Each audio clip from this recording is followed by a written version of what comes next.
Ce matin, on va parler des enseignants. On vient de parler avec les acteurs du secteur de la santé.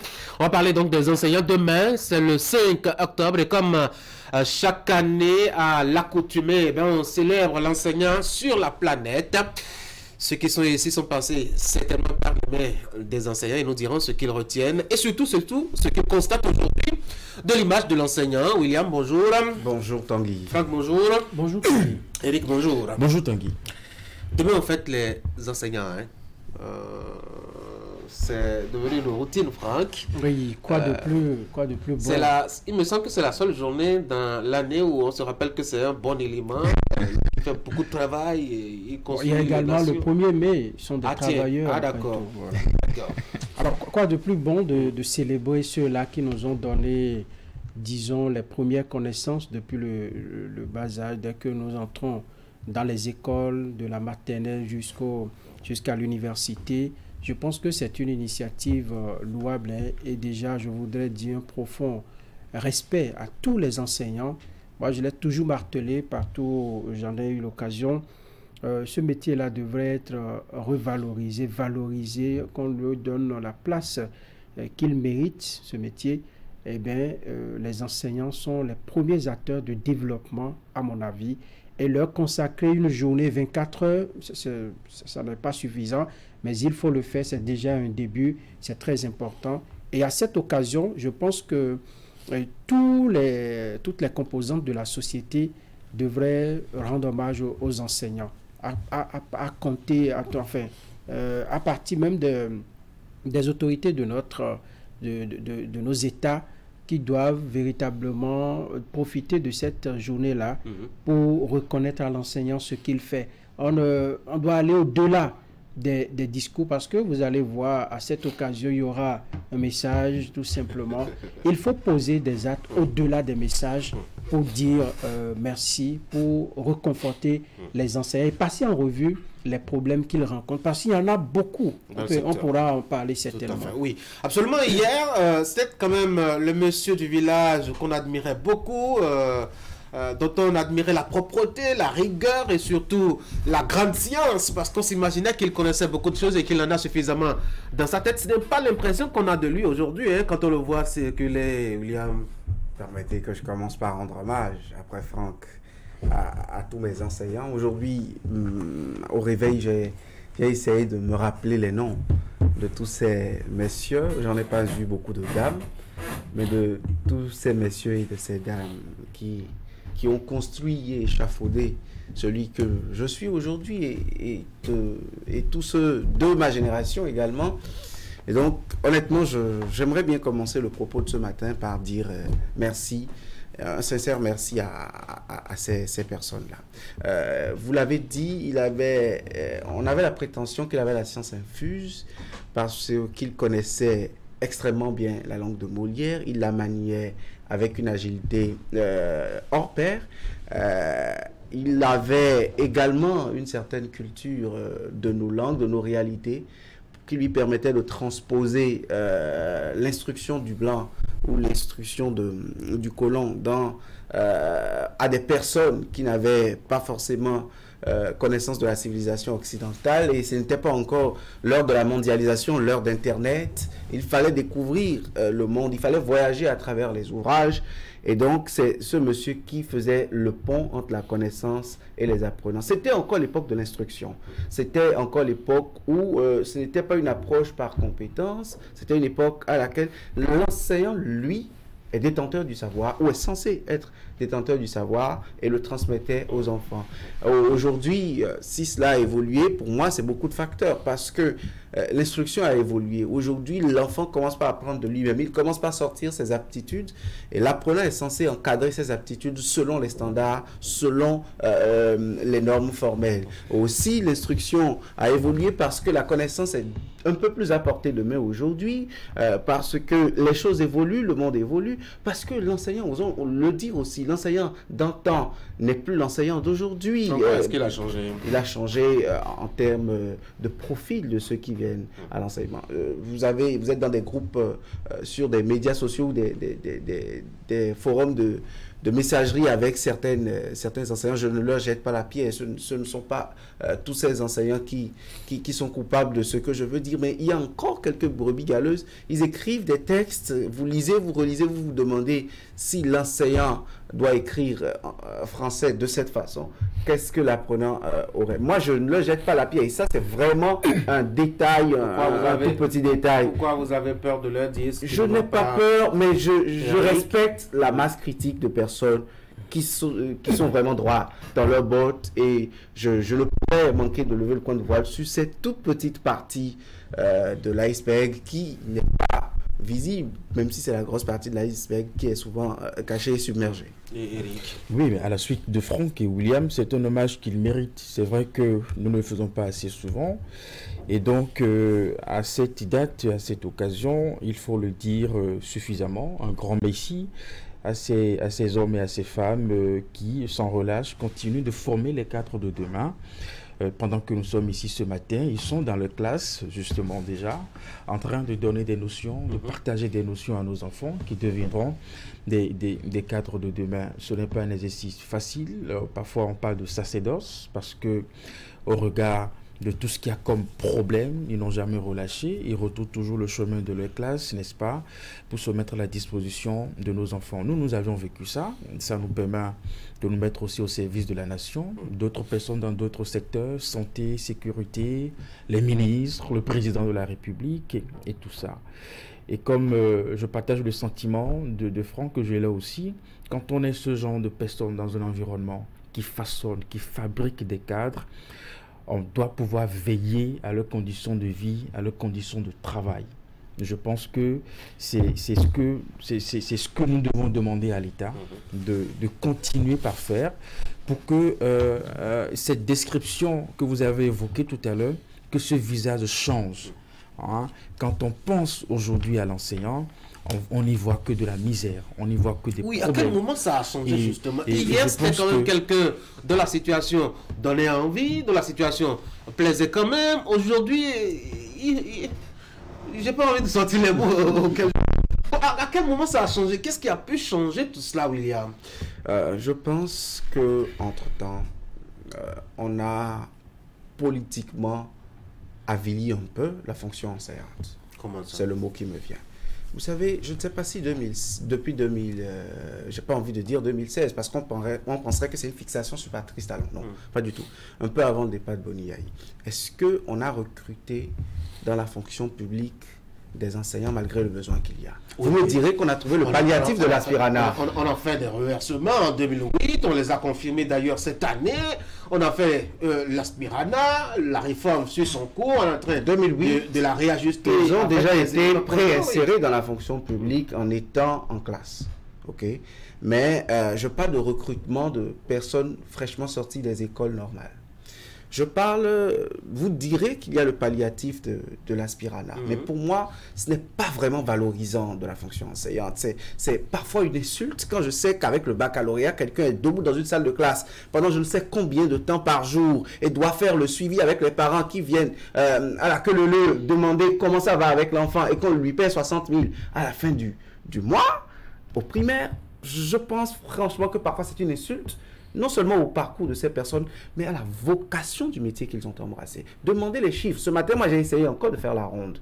Demandez les chiffres. Je n'ai pas envie de donner tous les chiffres pour que les débiteurs de nos enseignants aillent toquer à leur porte ce matin. Mais c'est pour dire qu'aujourd'hui, quand ça doit aller comme ça, je ne sais pas, quelqu'un qui a le BAPES, parfois, il raccroche les facultés classiques, vont composer pour l'entrée dans les écoles normales, pour pouvoir y accéder, parce qu'on pense que là-bas, on a la meilleure formation et le diplôme valorise davantage. Vous êtes mieux formé à inculquer le savoir aux apprenants. Mais vous sortez de ça, on vous met à, je ne sais pas, à 105 000 à la fin du mois. Est-ce qu'on doit tout accrocher à l'argent? Pas que l'argent, il y a les conditions de travail. Les enseignants d'hier, il y en avait qui étaient à 30 000, qui étaient à 25 000, mais qui étaient très enviés, Eric. Oui, mais quand vous faites référence à ce hier, nous étions dans un contexte de vie donné. Et aujourd'hui, les temps ont changé. La vie avait un coût. Aujourd'hui, elle a un autre coût qui suppose également qu'on puisse mettre en adéquation toute personne qui fait un travail. Je pense qu'on a fait des options. certainement de bonne foi en se disant qu'on veut trouver des solutions à des problèmes et à l'arrivée, on se rend compte que on n'y est pas encore. On n'y est pas encore.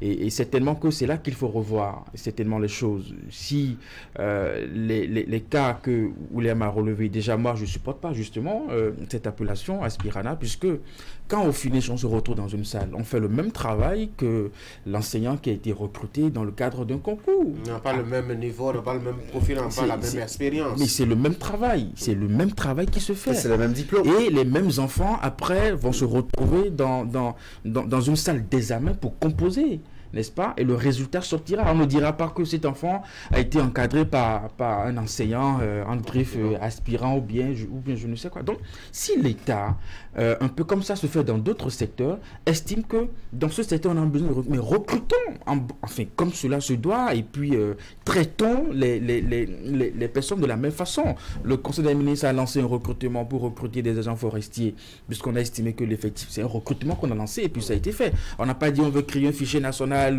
pour des forestiers, on n'a pas dit on veut créer Aspirana pour ceci ou bien pour cela. Oui, je pense que peut-être l'État n'a pas beaucoup de moyens parce que effectivement, le besoin à ce niveau, c'est pas 300 personnes. Les enseignants, c'est de gros effectifs. Effectivement, pratiquement 80% du personnel de l'État. On peut y aller de façon périodique, on peut y aller de façon périodique et trouver vraiment la formule qui donne de la valeur, de l'estime, du respect au métier et qui peut amener également d'autres personnes à embrasser ce secteur. Vous interrogez un jeune, qu'est-ce que tu as envie de faire?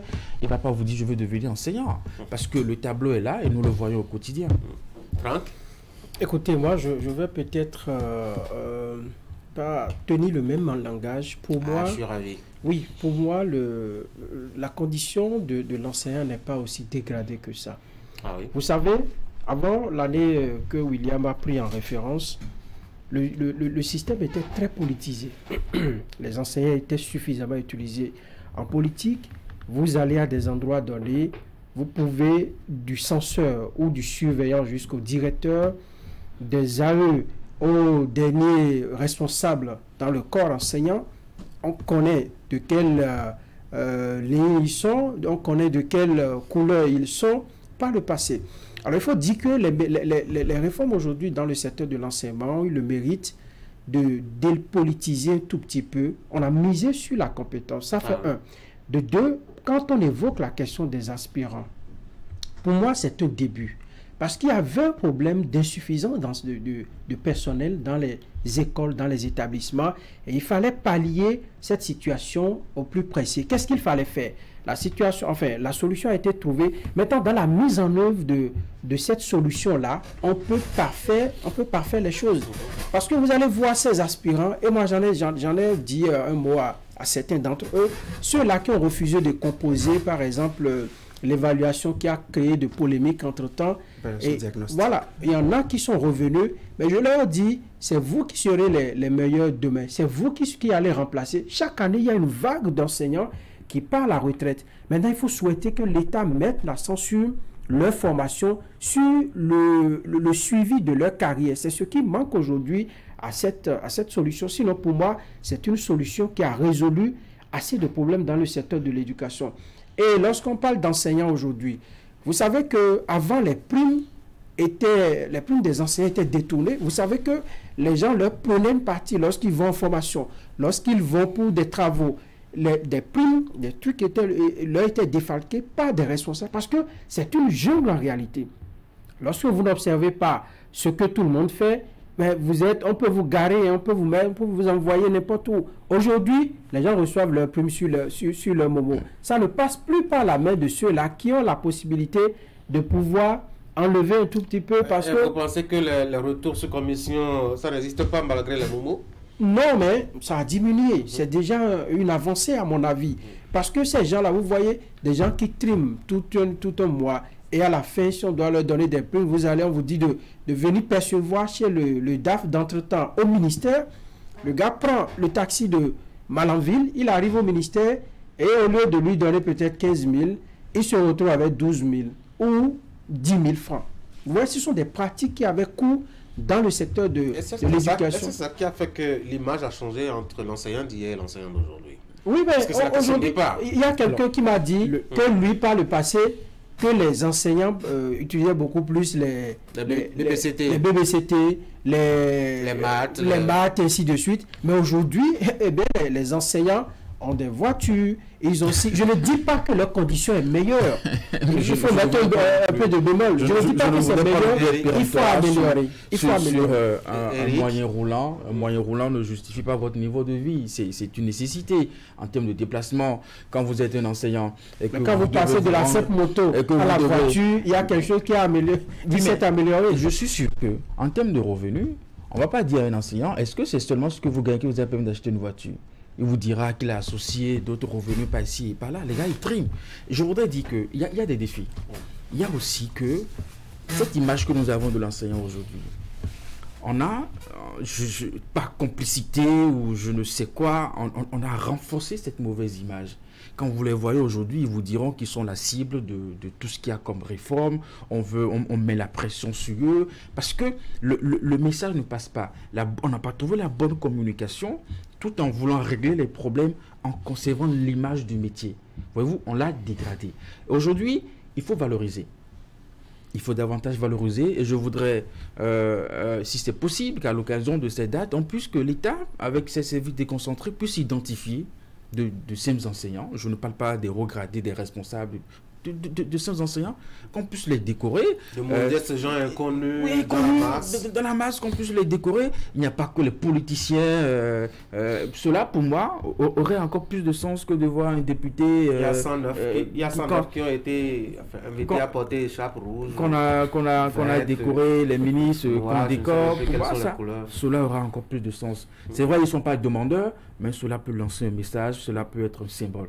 Et aussi, maintenant, la formation. Oui, ça c'est clair. Il faut que cela soit régulier. Ils ont toujours demandé que l'État puisse créer des cadres de formation. Je ne parle pas d'évaluation, de formation, afin que je me rappelle renforcer leur capacité et puisse travailler. Un enseignant, hein.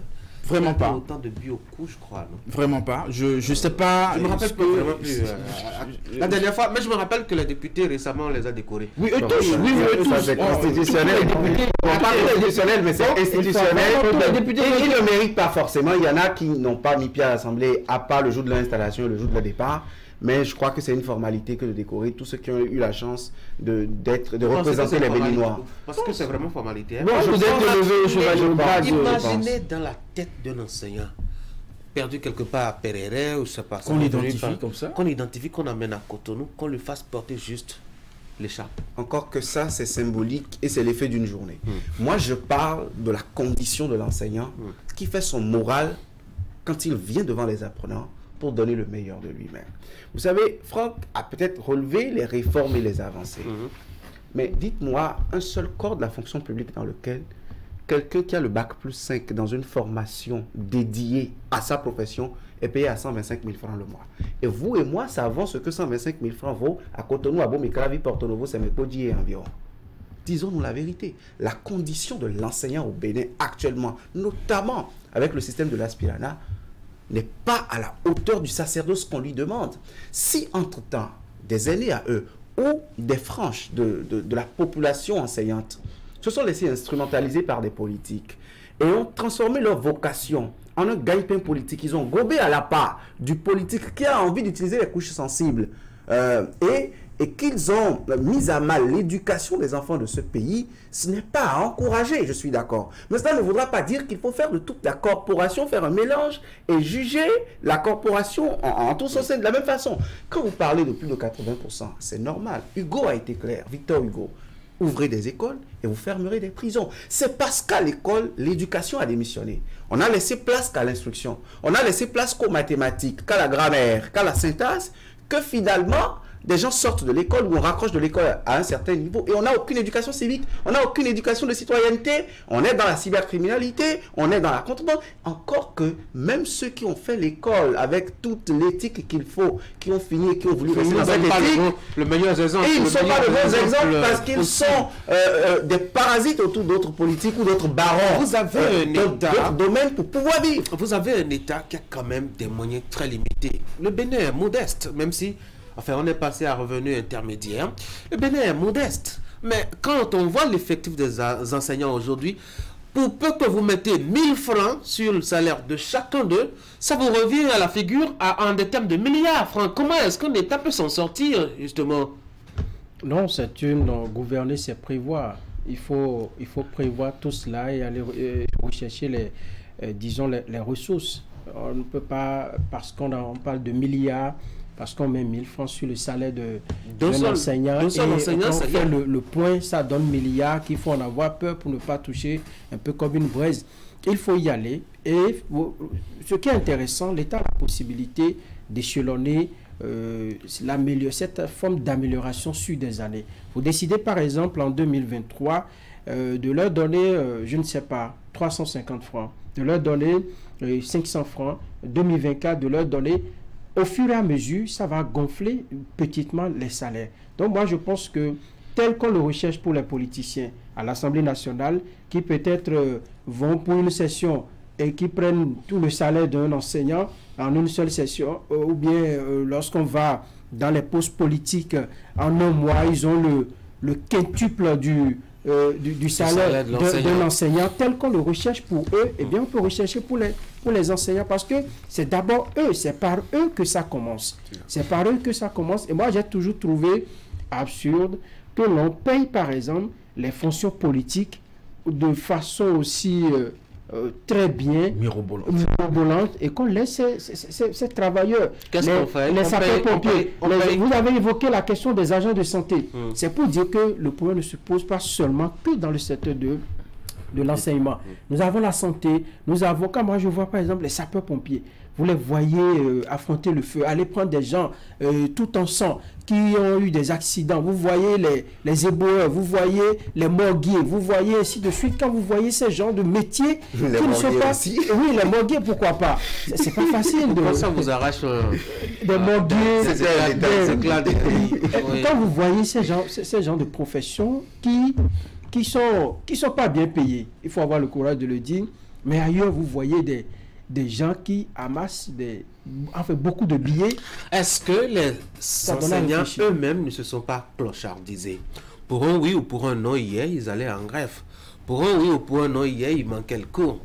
Parfois même, et vous l'aviez souligné tout à l'heure, ils ne sont même pas d'un niveau qui intéresse les gens. Vous voyez un enseignant et vous ne pouvez pas tenir 2 minutes avec lui en français.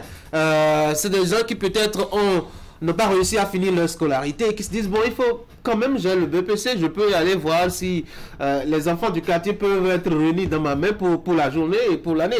Donc, quand c'est comme ça, les enseignants eux-mêmes se sont clochardisés, William. Quelque part, oui. Notamment avec le système de vacation qui a été... je ne sais pas, un abri économique pendant longtemps. Quand on a fini en fac, il ne suffit pas de faire CBG, de faire biologie ou géologie et faire une maîtrise pour pouvoir dispenser les sciences de la vie et de la terre. Il ne suffit pas d'avoir une licence en linguistique pour être capable d'enseigner les apprenants en langue française. Et c'est pareil dans plusieurs disciplines. Mais à un moment donné, non seulement le besoin était là, et ils ont dû couvrir le besoin, mais quelque part, il n'y avait pas autre mesure. Il n'y avait pas d'emploi, je suis tenté de dire. Mais quand on a fait ça, l'État a des moyens de les recycler quand il les recrute. L'État a les moyens de les renforcer. L'État a les moyens de les remettre à niveau, non seulement dans leur discipline, mais sur les compétences pédagogiques également, afin que les apprenants puissent retenir l'essentiel. Parce qu'on n'attend pas de l'enseignant d'être le super-héros de sa matière, mais qu'il ait juste l'agilité et la facilité de transmettre à ce jeune apprenant qui a soif de connaissances, le peu de choses qu'il est censé savoir, qu'il est censé approfondir lui-même pour grandir. L'enseignant, quelque part, lui-même s'est avili. Je suis d'accord avec vous, avec le harcèlement sexuel à un moment donné, avec l'enseignant qu'on retrouve dans des scandales qui ne sont pas orthodoxes, qui ne relèvent pas de la morale et de l'éthique, de la déontologie de sa profession. Vous dites? C'est le petit mot. Bon, j'ai pas envie de sortir certains mots, parce que je respecte beaucoup la fonction enseignante, ainsi que plusieurs fonctions. Mais quand nous parlons d'effectifs et nous parlons de milliards, c'est ça aussi le sens de la démocratie.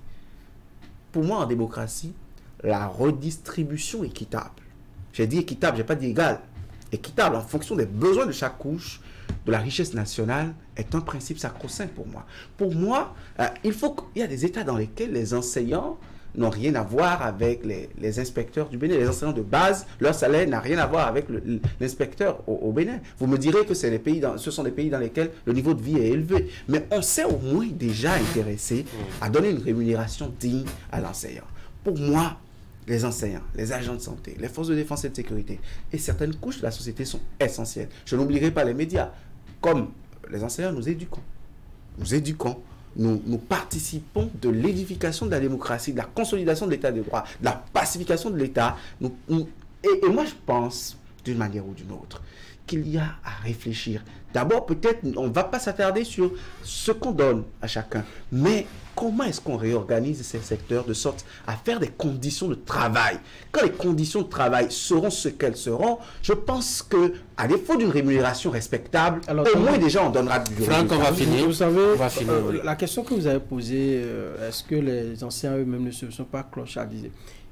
Demain, vous allez voir les femmes enseignantes qui vont mettre les gros foulards. Mais c'est la journée, on peut le permettre. Non, mais c'est le journée. On a fait ça, on ne peut pas le refuser.